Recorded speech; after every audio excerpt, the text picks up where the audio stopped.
Il aura fallu de nombreux jours d'intenses négociations, mais c'est un accord qualifié d'historique. Les pays de l'OPEP et leurs alliés, russes notamment, se sont entendus sur une baisse inédite de la production. Un moyen de freiner la chute des cours sévèrement touchés par la crise du coronavirus.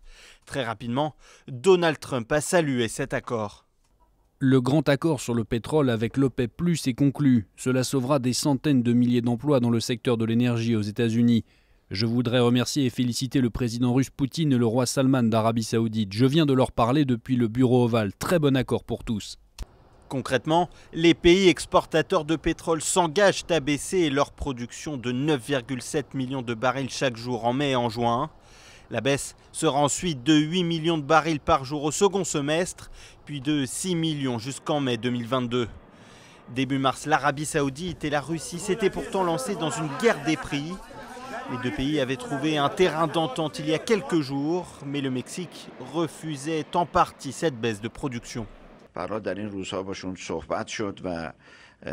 مکزیک قبول کرد برای ماهای می و جون 100,000 بشکه کم کنه و گفتن که بقیه‌شو آمریکا قول داده از طرف مکزیک کم کنه. در نتیجه توافق نهایی شد.